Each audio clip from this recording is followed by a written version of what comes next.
നമസ്കാരം. Church bells top 10 ന്യൂസിലേക്ക് സ്വാഗതം. പ്രധാന വാർത്തകൾ. ഗുഡ്നസ് ടെലിവിഷൻ അതിന്റെ ആത്മീയ ജൈത്രയാത്ര ആരംഭിച്ചിട്ട് 11 വർഷങ്ങൾ പിന്നിടുന്നു.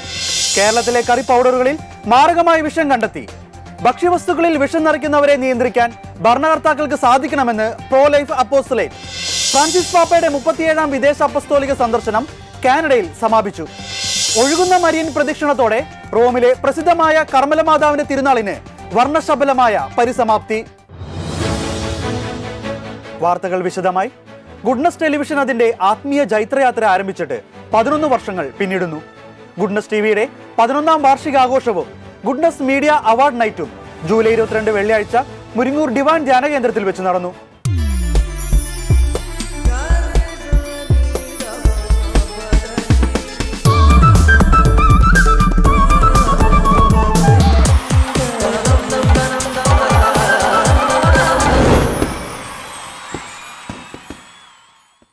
എറണാകുളം അങ്കമാലി അതിരൂപത മെട്രോപൊളിറ്റൻ വികാരി മാർ ആന്റണി കരിയിൽ അവാർഡ് നൈറ്റ് ഉദ്ഘാടനം ചെയ്തു. തുടർന്ന് ഗുഡ്നസ് ടിവിയുടെ പുതിയ സംരംഭമായ goodness news online logo Kottappuram രൂപത ബിഷപ്പ് ഡോക്ടർ ജോസഫ് കാരിക്കശ്ശേരി പ്രകാശനം ചെയ്തു. ഗുഡ്നസ് ടിവിയുടെ വചനങ്ങൾ നല്ലത് കാണാൻ, നല്ലത് കേൾക്കാൻ, നന്മയിൽ വളരാൻ, ഇതാണല്ലോ യാത്ര. ഒരു യാത്രയാണത്. എങ്ങോട്ടുള്ള യാത്ര? സ്വർഗത്തെ ലക്ഷ്യമാക്കി വെച്ചുള്ള തീർത്ഥാടനം. മാവേലിക്കര രൂപത bishop Mar Joshua Ignatios goodness ന്യൂസിന്റെ ഔദ്യോഗികമായ ഉദ്ഘാടനം നിർവഹിക്കുകയും ചെയ്തു. ഗുഡ്നസ് ടെലിവിഷൻ ചാനൽ അതിന്റെ ആത്മീയ യാത്ര ആരംഭിച്ചിട്ട് 11 വർഷങ്ങൾ പിന്നിടുകയാണ്. ജൂലൈ 22 വെള്ളിയാഴ്ച മുരിങ്ങൂർ ഡിവൈൻ ഇംഗ്ലീഷ് ക്യാമ്പസിൽ നടന്ന ചടങ്ങിൽ goodness TV director father Alex Chalangadi VC സ്വാഗതം ആശംസിച്ചു. വൈദികരും ജനപ്രതിനിധികളും ഉൾപ്പെടെ നിരവധി പ്രമുഖർ പങ്കെടുത്തു. ഗുഡ്നസ് ടിവിയുടെ life achievement award, goodness TV media music achievement award, goodness TV short film award, online music award തുടങ്ങിയ വിവിധ മേഖലകളിലുള്ള അവാർഡുകൾ ജേതാക്കൾക്ക് സമ്മാനിച്ചു. പ്രശസ്ത ഗായകരായ മാർക്കോസ്, അൽഫോൺസ് ജോസഫ്, സിസിലി എബ്രഹാം, ദലീമ തുടങ്ങിയവർ ഗാനം ആലപിക്കുകയും തുടർന്ന് വിവിധ കലാപരിപാടികൾ വേദിയിൽ നടന്നു. ഭക്ഷ്യവസ്തുക്കളിൽ വിഷം നിറയ്ക്കുന്നവരെ നിയന്ത്രിക്കാൻ ഭരണകർത്താക്കൾക്ക് സാധിക്കണമെന്ന് പ്രോ ലൈഫ് അപ്പോസ്തലേറ്റ്. മരവിച്ച മനസാക്ഷിയുള്ളവർക്ക് മാത്രമേ ആഹാരത്തിൽ വിഷം ചേർക്കാൻ കഴിയുള്ളൂവെന്നും മനുഷ്യജീവനും ഭാവി തലമുറയ്ക്കും അപകടമാകുന്ന വിധത്തിൽ ഭക്ഷ്യവസ്തുക്കളിൽ വിഷം നിറയ്ക്കുന്നവരെ നിയന്ത്രിക്കാൻ ഭരണകർത്താക്കൾക്ക് സാധിക്കണമെന്നും pro life apostolate executive secretary Sabu Jose പറഞ്ഞു. കേരളത്തിലുടനീളം വേരൂന്നിയ പ്രമുഖ കറിപ്പൊടി ബ്രാൻഡുകളിൽ അതിമാരകമായ രാസവസ്തുക്കൾ ഉപയോഗിച്ചിട്ടുണ്ടെന്ന വിവരാവകാശ രേഖ ഇക്കഴിഞ്ഞ ദിവസം പുറത്തുവന്ന പശ്ചാത്തലത്തിലാണ് പ്രോ ലൈഫ് അപ്പോസ്തലേറ്റിന്റെ പ്രതികരണം. കേരളത്തിൽ ലഭ്യമാകുന്ന പല കറി പൗഡറുകളിലും മാരകമായ രാസവസ്തുക്കൾ കലർന്നതാണെന്ന് ഭക്ഷ്യസുരക്ഷാ കമ്മീഷണറുടെ ഓഫീസിൽ നിന്നുള്ള രേഖകൾ വ്യക്തമാക്കുന്നു. ക്യാൻസറിനും നാഡീവ്യൂഹത്തിനും തകരാറുണ്ടാക്കുന്ന ഇത്തരം കീടനാശിനികൾ അടങ്ങിയ ഭക്ഷ്യ ഉൽപ്പന്നങ്ങൾ വിതരണം ചെയ്യുന്ന കമ്പനികളുടെ വിവരങ്ങൾ പരസ്യത്തിന്റെ പേരിൽ മാധ്യമങ്ങൾ മൂടിവെക്കുകയാണെന്ന് ആരോപണങ്ങൾ ഉയരുന്നുണ്ട്. വിവരാവകാശ നിയമപ്രകാരം ലഭിച്ച രേഖകളിൽ നിന്നാണ് സംസ്ഥാനത്ത് വ്യാപകമായി വിതരണം ചെയ്യുന്ന കറി പൗഡറുകളിൽ മാരകമായ രാസവസ്തുക്കൾ ചേർന്നിട്ടുണ്ടെന്നുള്ള വിവരം ലഭിക്കുന്നത്. 2018 ജനുവരി മുതൽ 2022 മെയ് 31 വരെയുള്ള കാലയളവിൽ നടത്തിയ പരിശോധനയിൽ കണ്ടെത്തിയ വിവരങ്ങളാണ് ഭക്ഷ്യവകുപ്പിൽ നിന്ന് ലഭിച്ചിരിക്കുന്നത്. Kitchen treasures, Eastern, KP curry powder, Brahmins, quality food products, Nirapara, Saras, Aachi, Tripti, Melam, double ഹോട്ട്സ്, പവിഴം എന്നീ കമ്പനികളുടെ കറി പൗഡറുകളിലാണ് നാഡീരോഗത്തിനും കിഡ്നി രോഗത്തിനും ക്യാൻസറിനും ഇടയാക്കുന്ന രാസവസ്തുക്കൾ കണ്ടെത്തിയെന്ന് വിവരാവകാശ രേഖയിൽ പറയുന്നത്. ഇതേ തുടർന്ന് കറി പൗഡർ പരിശോധന വ്യാപകമാക്കുമെന്ന് ആരോഗ്യമന്ത്രി വീണ ജോർജ് അറിയിച്ചു. ഫ്രാൻസിസ് പാപ്പയുടെ 37ാം വിദേശ അപ്പസ്തോലിക സന്ദർശനം കാനഡയിൽ സമാപിച്ചു. 5 ദിവസത്തെ സന്ദർശനത്തിനായി കഴിഞ്ഞ ഞായറാഴ്ച റോമിലെ അന്താരാഷ്ട്ര വിമാനത്താവളത്തിൽ നിന്നും യാത്ര തിരിച്ച പാപ്പ 10 മണിക്കൂർ പിന്നിട്ട് ഇന്ത്യൻ സമയം രാത്രി 11 മണിയോടെയാണ് കാനഡയിലെ എഡ്മണ്ടണിലെ എയർപോർട്ടിൽ എത്തിച്ചേർന്നത്. എയർപോർട്ടിൽ കാനഡയിലെ പ്രധാനമന്ത്രി ജസ്റ്റിൻ ട്രൂഡോയും ആദ്യ തദ്ദേശ ഗവർണർ മേരി മേ സൈമണും രാജ്യത്തെ തദ്ദേശീയ ജനതയുടെ അധ്യക്ഷൻ ജോർജ് അർക്കൻഡും ചേർന്ന് പാപ്പയെ സ്വീകരിച്ചു. തന്റെ യാത്രയെ അനുതാപത്തിന്റെ തീർത്ഥാടനം എന്നാണ് പാപ്പ വിശേഷിപ്പിച്ചത്. അനുതാപ തീർത്ഥാടനവുമായി ഫ്രാൻസിസ് പാപ്പ കാനഡയുടെ മണ്ണിലെത്തിയപ്പോൾ ചരിത്രത്തിൽ ഇടം പിടിക്കുന്ന വികാരനിർഭരമായ സംഭവങ്ങളാണ് കണ്ടത്.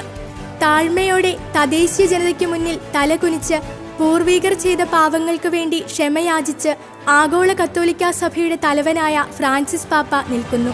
4000 പരം കുഞ്ഞുങ്ങളെ അടക്കിയ സെമിത്തേരിയിലെത്തി മൗനപ്രാർത്ഥനയ്ക്ക് ശേഷം ദുഃഖിതനായി വീൽചെയറിൽ വേദിയിലേക്കുള്ള യാത്ര.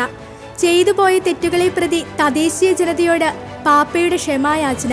തുടർന്ന് അനുരഞ്ജനത്തിന്റെയും മുറിവുണക്കലിന്റെയും അടയാളമായി തദ്ദേശീയ ജനതയെ മാറോട് ചേർത്ത് പിടിക്കുന്നു. തങ്ങളോട് തദാത്മ്യം പ്രാപിച്ചതിന്റെ നന്ദി സൂചകമായി പാപ്പയ്ക്ക് തലപ്പാവ് സമ്മാനിച്ച് തദ്ദേശീയ തലവൻ. ഒരു ജനതയുടെ ഇന്നോളമുള്ള വേദനകൾക്ക് പരിഹാരമായി സമാധാനമായി മാറിയ ആ നിമിഷങ്ങളായിരുന്നു.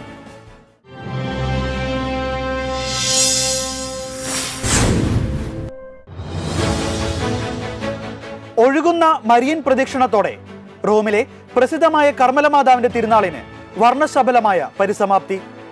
റോമിലെ പ്രസിദ്ധമായ കർമ്മലമാതാവിന്റെ 9 ദിവസത്തെ തിരുനാളിന് ഞായറാഴ്ചത്തെ ഒഴുകുന്ന മരിയൻ പ്രദക്ഷിണത്തോടെ സമാപനമായി. നിത്യതയുടെ നഗരമെന്നറിയപ്പെടുന്ന റോമിൽ സൂര്യൻ അസ്തമിച്ചതോടെയാണ് ട്രാസ്റ്റവരയിലേക്കുള്ള പുരാതന ജലമാർഗമായ ടൈബർ നദിയിലൂടെ ബോട്ടിൽ പ്രതിഷ്ഠിച്ച മൗണ്ട് കാർമൽ മാതാവിന്റെ പൂർണ്ണ രൂപവുമായി പ്രദക്ഷിണത്തിന് ആരംഭമായത്. അയൽപ്പക്കത്തിന്റെ മധ്യസ്ഥ എന്നാണ് മൗണ്ട് കാർമൽ മാതാവ് ട്രാസ്റ്റവരയിൽ അറിയപ്പെടുന്നത്. 1535 ഒരു കൊടുങ്കാറ്റിന് ശേഷം ടൈബർ നദീമുഖത്തു നിന്നും മീൻപിടുത്തക്കാർ പരിശുദ്ധ കന്യകാ മാതാവിന്റെ ഒരു രൂപം കണ്ടെത്തിയെന്നും ഈ രൂപം ട്രാൻസ്റ്റവരെ ആസ്ഥാനമായി പ്രവർത്തിക്കുന്ന കാർമലേറ്റ് സമൂഹത്തിന് നൽകിയെന്നുമാണ് പാരമ്പര്യം. കാർമലേറ്റ് സമൂഹം ഈ രൂപം പിന്നീട് കർമ്മല മാതാവിനായി സമർപ്പിക്കുകയായിരുന്നു. ജൂലൈ 16 മുതൽ 24 വരെയായിരുന്നു തിരുനാൾ ആഘോഷം. ജൂലൈ 16 ദൈവമാതാവിന്റെ രൂപം ട്രാൻസ്റ്റവരെ വിശുദ്ധ അഗാത്തയുടെ നാമത്തിലുള്ള ദേവാലയത്തിൽ നിന്നും വിശുദ്ധ ക്രിസോഗോണസിന്റെ ബസിലിക്കയിലേക്ക് എത്തിച്ചതോടെയാണ് തിരുനാൾ ആഘോഷങ്ങൾക്ക് തുടക്കമായത്. പ്രദക്ഷിണം വരെ വിശുദ്ധ ക്രിസോഗോണസിന്റെ ബസിലിക്കയിലായിരിക്കും രൂപം സൂക്ഷിക്കുന്നത്. തിരുനാൾ ആഘോഷത്തിന്റെ അവസാന ദിവസത്തെ നദിയിലൂടെയുള്ള പ്രദക്ഷിണം വഴി രൂപം വിശുദ്ധ അഗാത്തയുടെ ദേവാലയത്തിലേക്ക് തിരികെ എത്തിച്ചു. ചിന്തകളും യാചനകളും വിശ്വസിച്ചേൽപ്പിക്കുവാൻ കഴിയുന്ന ഒരു അഭയാർത്ഥിയായിട്ടാണ് മൗണ്ട് കാർമൽ മാതാവിനെ ആദരിച്ചു വരുന്നത്. കൊറോണ പകർച്ചവ്യാധി തുടങ്ങിയ ശേഷം ഇതാദ്യമായാണ് തിരുനാൾ അതിന്റെ പൂർണ്ണതയിൽ ആഘോഷിക്കുന്നത്. മലങ്കര ഓർത്തഡോക്സ് സഭയ്ക്ക് ഇത് ചരിത്ര നിമിഷം. മലങ്കര ഓർത്തഡോക്സ് സഭയുടെ 7 മെത്രാപ്പൊലീത്തമാർ ജൂലൈ 28 അഭിഷിക്തരായി. ചരിത്ര പ്രസിദ്ധമായ പഴഞ്ഞി സെന്റ് മേരീസ് ഓർത്തഡോക്സ് കത്തീഡ്രലിലായിരുന്നു പ്രാർത്ഥനാ നിറവിൽ 7 മെത്രാപ്പൊലീത്തമാരുടെ സ്ഥാനാരോഹണ ശുശ്രൂഷ നടന്നത്. പരിശുദ്ധ ബെസേലിയോസ് മാർത്തോമ മാത്യൂസ് തൃതീയൻ കത്തോലിക്ക ബാവയുടെ മുഖ്യ കാർമ്മികത്വത്തിൽ നടന്ന നമസ്കാരത്തോടെയാണ് ശുശ്രൂഷയ്ക്ക് തുടക്കമായത്. സഭയിലെ മെത്രാപ്പൊലീത്തമാരും വൈദികരും സഹകാർമ്മികരായി. കുർബാന മധ്യേയായിരുന്നു മെത്രാപ്പൊലീത്താമാരുടെ സ്ഥാനാരോഹണ ശുശ്രൂഷ. ഉച്ചകഴിഞ്ഞ് 3 നടന്നിരുന്ന അനുമോദന സമ്മേളനം മന്ത്രി വീണ ജോർജ് ഉദ്ഘാടനം ചെയ്തു. എബ്രഹാം മാർ എസ്തപ്പാനോസ് മെത്രാപ്പൊലീത്ത, തോമസ് മാർ ഇവാനിയോസ് മെത്രാപ്പൊലീത്ത, ഡോക്ടർ വർഗീസ് മാർ തെയോഫിലോസ് മെത്രാപ്പൊലീത്ത, വർഗീസ് മാർ പിലക്സിനോസ് മെത്രാപ്പൊലീത്ത, വർഗീസ് മാർ പാക്കോമിയോസ് മെത്രാപ്പൊലീത്ത, ഡോക്ടർ വർഗീസ് മാർ ബർണബാസ് മെത്രാപ്പൊലീത്ത, സക്കറിയാസ് മാർ സേവേറിയോസ് മെത്രാപ്പൊലീത്ത എന്നിവരാണ് സ്ഥാനമേറ്റത്. നൂറ്റാണ്ടുകൾ പഴക്കമുള്ള പഴഞ്ഞിപ്പള്ളി 3ാം തവണയാണ് മെത്രാപ്പൊലീത്താമാരുടെ സ്ഥാനാരോഹണ ശുശ്രൂഷയ്ക്ക് വേദിയാകുന്നത്. മലങ്കരയിലെ പ്രഥമ മെത്രാപ്പൊലീത്തയായ സഭാ ജ്യോതിസ് പുലിക്കോട്ടിൽ ജോസഫ് മാർ ദിവന്നാനിയോസ് ഒന്നാമന്റെ സ്ഥാനാരോഹണ ശുശ്രൂഷ 1815 മാർച്ച് 22 പഴഞ്ഞിയിൽ നടന്നിരുന്നു. 1978 മെയ് 15 അന്നത്തെ പരിശുദ്ധ ബെസേലിയോസ് മാർത്തോമ മാത്യൂസ് പ്രഥമന്റെ കാർമ്മികത്വത്തിൽ 5 മെത്രാപ്പൊലീത്താമാരെ വാഴിച്ചിരുന്നു. കഴിഞ്ഞ ഫെബ്രുവരി 25 കോലഞ്ചേരിയിൽ ചേർന്ന മലങ്കര ഓർത്തഡോക്സ് സുറിയാനി അസോസിയേഷനാണ് 7 വൈദികരെ മെത്രാപ്പൊലീത്ത സ്ഥാനത്തേക്ക് ശുപാർശ ചെയ്തത്. തമിഴ്നാടിന്റെ വളർച്ചയുടെ പ്രധാന കാരണം ക്രിസ്ത്യൻ മിഷണറിമാരാണെന്ന് തമിഴ്നാട് നിയമസഭാ സ്പീക്കർ എം അപ്പാവു. തമിഴ്നാടിന്റെ വളർച്ചയുടെ പ്രധാന കാരണം ക്രിസ്ത്യൻ മിഷണറിമാരാണെന്നും ക്രിസ്ത്യൻ മിഷണറിമാർ ഇല്ലായിരുന്നുവെങ്കിൽ തമിഴ്നാട് മറ്റൊരു ബീഹാറാകുമായിരുന്നുവെന്നും നിയമസഭാ സ്പീക്കർ എം അപ്പാവു പറഞ്ഞു. இன்று இந்தியாவிலேயே தமிழ்நாடு, கேரளா உயர்ந்த இடத்தில் இருக்கிறது என்றால் அதை உருவாக்கிய பெருமை கிறிஸ்தவர்களுக்கு உண்டு, குறிப்பாக கத்தோலிக்க கிறிஸ்தவ அருள் தந்தையர்களுக்கு உண்டு என்பதுதான் നിദർശനமான ഉണ്മ. മിഷണറിമാരെ പുറത്താക്കിയാൽ തമിഴ്നാട്ടിൽ ഒരു വളർച്ചയും ഉണ്ടാകില്ലായിരുന്നുവെന്നും തന്റെ രാഷ്ട്രീയ ജീവിതം രൂപപ്പെടുത്തിയത് കത്തോലിക്ക മിഷണറിമാരാണെന്നും ക്രിസ്ത്യൻ മിഷണറിമാർ മാത്രമാണ് എല്ലാവർക്കും വിദ്യാഭ്യാസം ലഭ്യമാക്കിയതെന്നും അദ്ദേഹം പറഞ്ഞു. മിഷണറിമാരുടെ നിസ്തുലമായ സേവനം വഴി ലഭിച്ച നന്മകളെ പുകഴ്ത്തിയുള്ള സ്പീക്കറുടെ പ്രസ്താവന തമിഴ്നാട് മുഴുവൻ ശ്രദ്ധ നേടിക്കൊണ്ടിരിക്കുകയാണ്. എന്നാൽ ചില മാധ്യമങ്ങൾ അത് വിവാദമാക്കാനുള്ള ശ്രമവും തുടരുകയാണ്. തമിഴ് മക്കളുടെ വിദ്യാഭ്യാസത്തിന്റെ അടിത്തറ പാകിയതും സാമൂഹ്യ സമത്വം കൊണ്ടുവന്നതും ക്രിസ്ത്യൻ മിഷണറിമാരാണ്. അവരെ മാറ്റി നിർത്തുകയല്ല, കൂടെ നിർത്തുകയാണ് വേണ്ടതെന്നും ഞാൻ അവരെ പിന്തുണയ്ക്കുന്നുവെന്നും സ്പീക്കർ എം അപ്പാവു പറഞ്ഞു.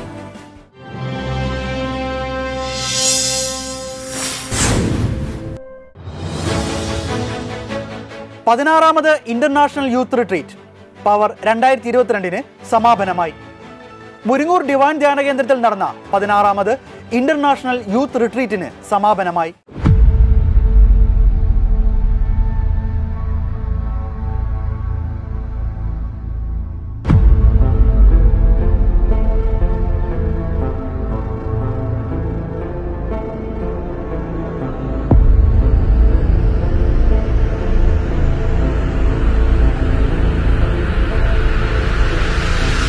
God is going to turn everything to our good.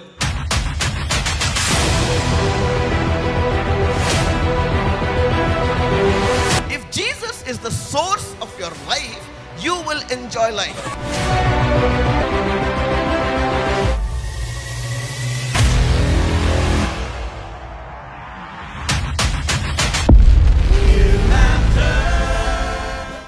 ശ്രീലങ്കയിലെ ഡിവൈൻ ധ്യാന കേന്ദ്രം ഡയറക്ടർ ഫാദർ അഗസ്റ്റിൻ വെല്ലൂരാൻ വീസി നയിച്ച യുവജന കൺവെൻഷൻ കാഞ്ഞിരപ്പള്ളി രൂപത അധ്യക്ഷൻ ബിഷപ്പ് മാർ ജോസ് പുളിക്കൽ ഉദ്ഘാടനം ചെയ്തു.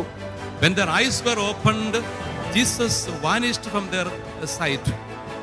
Then what remains is the sacramental presence of the Lord.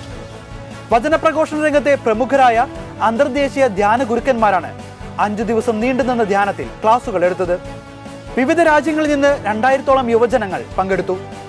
July 24 ഞായറാഴ്ച മുതൽ 29 വെള്ളി വരെ നീണ്ടുനിന്ന ധ്യാനത്തിന് father Mathew Naickomparambil V C, father George Panackal V C, father Philip Nedumthuruthil V C, father John Kanicheri V C, father Alex Chalangady V C, father Dibin Aluvassery V C, youth coordinator Maria Sangeetha എന്നിവർ നേതൃത്വം നൽകി.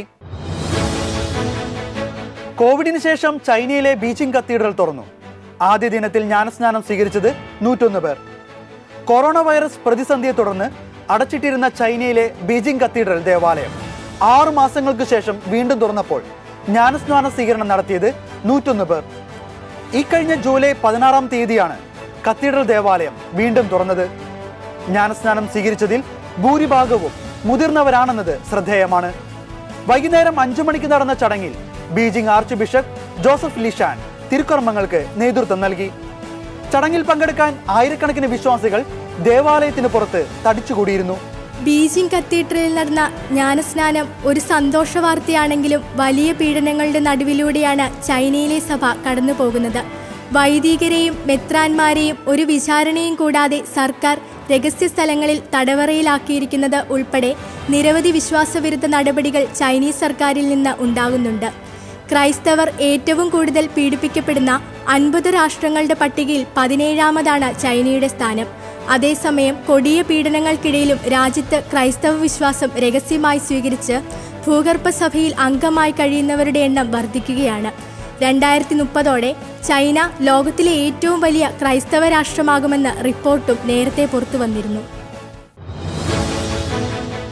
വിശുദ്ധ അൽഫോൻസാമ സഹനത്തിന്റെ സമർപ്പിത മാതൃകയെന്ന് കർദിനാൾ മാർ ജോർജ് ആലഞ്ചേരി. മനുഷ്യജീവിതത്തിന്റെ അതിപ്രധാന ഭാഗമായ സഹനത്തിന്റെ ശാസ്ത്രമാണ് വിശുദ്ധ അൽഫോൻസാമയുടെ ജീവിത ദർശനങ്ങളിൽ നാം കാണുന്നതെന്ന് സീറോ മലബാർ സഭ മേജർ ആർച്ച് ബിഷപ്പ് കർദിനാൾ മാർ ജോർജ് ആലഞ്ചേരി. ഭരണങ്ങാനത്ത് വിശുദ്ധ അൽഫോൻസാമയുടെ തിരുനാൾ ദിനമായ ജൂലൈ 28-ന് തിരുനാൾ കുർബാന അർപ്പിച്ച് സന്ദേശം നൽകുകയായിരുന്നു മാർ ജോർജ് ആലഞ്ചേരി. ദൈവശാസ്ത്ര പണ്ഡിതയല്ലാത്ത അമ്മയുടെ ജീവിതത്തിൽ സഹന സുവിശേഷത്തിന്റെ മറ്റൊരു ക്രിസ്തുശാസ്ത്രം നന്നായി വിളക്കി ചേർക്കപ്പെട്ടിരിക്കുന്നുവെന്ന് അദ്ദേഹം കൂട്ടിച്ചേർത്തു. അൽഫോൻസ നമ്മെ സംബന്ധിച്ചിടത്തോളം നമ്മുടെ വിശുദ്ധിയുടെ വലിയ ഒരു സാക്ഷ്യവും പ്രതീകവുമാണ്. Father Joseph Muthanattu, father Mathew Thiruthappallil എന്നിവർ സഹകാർമ്മികരായി. റാസ കുർബാനയ്ക്ക് ശേഷം നടന്ന തിരുനാൾ പ്രദക്ഷിണത്തിൽ ആയിരങ്ങൾ പങ്കെടുത്തു. തിരുനാൾ സമാപന ദിനത്തിൽ വെളുപ്പിന് മുതൽ രാത്രി വൈകുന്നേരം വരെ ആയിരക്കണക്കിന് വിശ്വാസികളാണ് വിശുദ്ധ അൽഫോൻസാമയുടെ സവിധത്തിൽ എത്തിയത്. മാർ ജോസഫ് പള്ളിക്ക പറമ്പിൽ നേർച്ചയപ്പം വെഞ്ചരിച്ചു. ആഫ്രിക്കൻ പന്നിപ്പനിയുടെ പേരിൽ നഷ്ടം സംഭവിച്ച കർഷകർക്ക് അർഹമായ നഷ്ടപരിഹാരം നൽകണമെന്ന് മാനന്തവാടി രൂപത.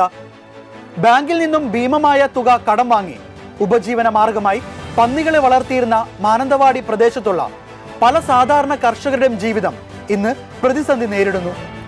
ഒരു സാധു വിധവയുടെ ഉൾപ്പെടെ പല കർഷകരുടെയും ജീവനോപാധിയായി വളർത്തിയിരുന്ന പന്നികളെ വേണ്ടത്ര നിരീക്ഷണത്തിന് അവസരം നൽകാതെ പന്നിപ്പനിയുടെ പേരിൽ പെട്ടെന്ന് ദയാവധം ചെയ്ത് ഇല്ലാതാക്കിയത് കർഷകരോടുള്ള അനീതിയാണെന്ന് മാനന്തവാടി രൂപത.